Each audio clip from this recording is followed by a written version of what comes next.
Business connect Lucknow यानी BCL में आप सभी का स्वागत है। और आज हम बात करेंगे सुरक्षा मानकों की, और खासकर ये सुरक्षा अपार्टमेंट में कितनी जरूरी है, उनके मानक क्या होते हैं, किस तरीके से जो सुरक्षा एजेंसियां हैं काम करती हैं। हमारे साथ राजीव त्रिपाठी जी। राजीव जी, बीसीएल में आपका स्वागत है। और सबसे पहला सवाल, अपार्टमेंट में सुरक्षा के जो मानक होते हैं वो क्या होते हैं और आप लोग किस तरीके से काम करते हैं?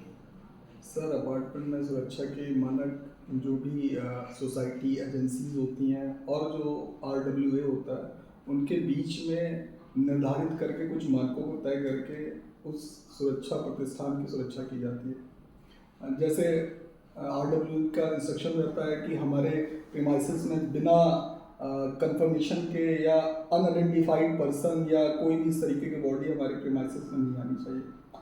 तो उसके लिए हमारे पास कई तरीके के प्रोविज़न हैं। जैसे आप माईगेट ऐप का इस्तेमाल कर सकते हैं हम लोग। इसके अलावा इंटरकॉम की सुविधाएं भी रहती हैं जिनसे हम कंफर्मेशन करके पर्टिकुलर आदमी है या जो भी वेंडर है या कोई भी आदमी जिसका भी हमें एंट्री अंदर प्रीमाइसेस में करनी है उसका कंफर्मेशन करके हम उसकी एंट्री करवाते हैं। और रजिस्टर में उसका एक डाटा मेंटेन किया जाता है जिसकी हमें आगे भी उसका इस्तेमाल करके हम कहीं पर भी उसको जो है यूज़ कर सकते हैं। अच्छा, एक चीज़ और देखा जाता है, जैसे अपार्टमेंट में गेट की एंट्री की आपने बात करी, प्रॉपर किस तरीके से एंट्री करके कोई भी हमारे जो आवंटी हैं उनके कोई कोई जो भी गेस्ट होते हैं उनकी प्रॉपर एंट्री करके भेजते हैं। और आरडब्ल्यूएस के जो वहाँ के निवासी होते हैं उनकी तो प्रॉपर जो है एंट्री होती है, और उनका अपने गाड़ियों के पास वगैरह भी आरडब्ल्यू द्वारा जारी किए जाते हैं। सवाल ये होता है कि वहाँ पर लिफ्ट लगी हुई है, फायर के भी बाद क्या अपने इमरजेंसी सेवाओं के लिए अपने गार्डों को भी ऐसा ट्रेन किया जाता है? जी सर, ये आपने बहुत अच्छा प्रश्न किया। आजकल की जो एजेंसीज हैं वो कहने को तो सर गार्ड उन्होंने लगा दिया है, लेकिन अपनी जो रिफ्रेशर कोर्सेज होते हैं या आप बोले रिफ्रेशर ट्रेनिंग इसे आप बोलते हैं वो बहुत आवश्यक होती है। इसमें लिफ्ट हैंडलिंग का काम होता है, फायर हैंडलिंग का काम होता है। इसके अलावा डिज़ास्टर मैनेजमेंट में भी कई सारे इश्यूज आते हैं जो हमारे गार्ड को मल्टी स्टोरी बिल्डिंग के लिए मस्ट है, वो आना ही आना चाहिए।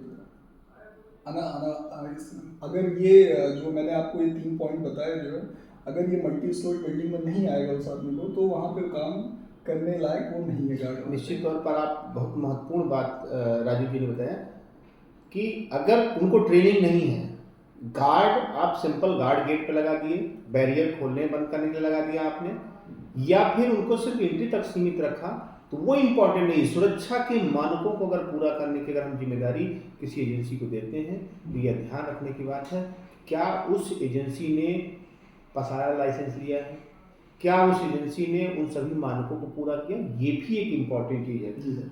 आप एक महत्वपूर्ण जानकारी और देंगे कि जिस प्रकार से आप जो नाम्स बता रहे हैं, आए दिन आरडब्ल्यूए में समस्या आती है, बगैर एंट्री, बगैर कोई आदमी चला गया, कोई गाड़ी आ गई जिस पे अनधिकृत तरीके से किसी नो पार्किंग में पार्क हो गई, तमाम तरह की ऐसी समस्या।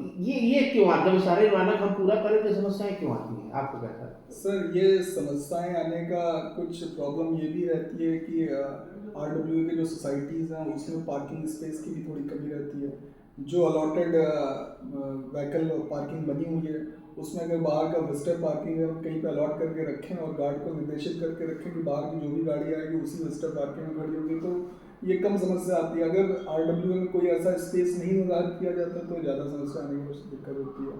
और इसके अलावा जो आप सर ने बताया कि कोई भी अनऑथराइज व्हीकल जो अंदर कैसे चली जाती है या अंदर आ जाती है, तो उस दिशा में सर हम ये कर सकते हैं कि बहुत सारे बूम बैरियर ऐसे आ गए हैं जिनमें एक चिप लगी रहती है। वो गाड़ी में जो भी वहाँ के रेजिडेंट हैं उनको वो चिप आप प्रोवाइड करवा दें उनकी गाड़ी में, जो वहाँ की व्हीकल होगा उसी गाड़ी को ऑटोमेटिकली वो जो है कैच कर लेगा, जिससे बैरियर ओपन हो जाएगा, उन्हीं गाड़ियों को परमिट मिलेगा।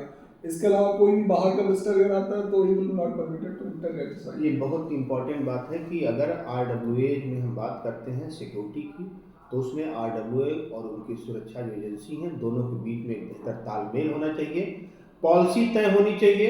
सिक्योरिटी एजेंसी को जो आरडब्ल्यूए के द्वारा पॉलिसी बताई जाती है उस पर आरडब्ल्यूए के जो हमारे जो कोर टीम होती है उनके द्वारा जो दिशा निर्देश दिया जाता है, सिक्योरिटी एजेंसी निश्चित तौर पर उस दिशा में काम करती है, लेकिन एजेंसी की भी अपनी कुछ जिम्मेदारियां हैं जो आरडब्ल्यूएस से होती हैं। तो आरडब्ल्यूए को भी अपने जो निर्धारित दिशा निर्देश हैं उस पर ध्यान रखने की आवश्यकता है। अब सवाल ये है, आपने काफ़ी विस्तार से बताया कि आरडब्ल्यूए और सुरक्षा एजेंसियों के तालमेल से सोसाइटी की व्यवस्थाओं को बेहतर किया जा सकता है, और ये भी स्पष्ट है कि अगर अनटेंड गार्ड हैं, सिक्योरिटी की व्यवस्थाएं जो हैं हमारी, उनको ट्रेनिंग प्रॉपर नहीं दी गई है, तो निश्चित तौर पे मुझे जहाँ तक लगता है कि उन्हीं की वजह से सभी हाँ, ये सर बहुत आपने अच्छा चीज़ बताया। ट्रेनिंग मॉड्यूल हमारे यहाँ पे सर महीने में 3 तरीके की ट्रेनिंग करवाई जाती है। उसमें फायर मैनेजमेंट का काम दिखाया जाता है, साथ में लिफ्ट हैंडलिंग कैसे आप करेंगे इन केस इमरजेंसी, अगर कोई उसमें फंस जाता है, लाइट चली जाती है, कैसे हमारा गार्ड उसमें से या किसी पर्टिकुलर पर्सन को कैसे उनको इवेक्यूएट करेगा। और साथ में डिजास्टर मैनेजमेंट का भी सर हम लोग जो ट्रेनिंग अपने गार्डों को देते हैं, जिसमें इन केस अगर कोई अर्थक्वेक आ गया या कुछ ऐसी परिस्थिति आ गई जिससे हमें हाई राइज बिल्डिंग से किसी को इवेक्यूएट करना है, किसी भी रेजिडेंट को या किसी भी पर्सन को वहाँ पे, तो ये सारी चीज़ें अपने गार्ड को ब्रीफ करते हैं। तो इससे सर बहुत अच्छा आउटपुट निकल के आता है गार्ड से। बहुत ही महत्वपूर्ण जानकारी दी राजू जी। अब सवाल एक आखिरी है आपसे कि हमारे जो बीसीएल के माध्यम से जो हमारे दर्शक हैं, जी सर।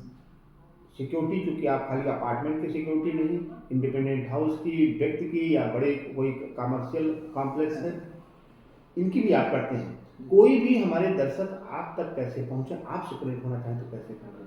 सर मेरा मेल आईडी है कंपनी का info@whitewingsgroup.org। फ़ोन नंबर हमारा 7080809390, ये आप डायरेक्ट हमको फ़ोन कर सकते हैं।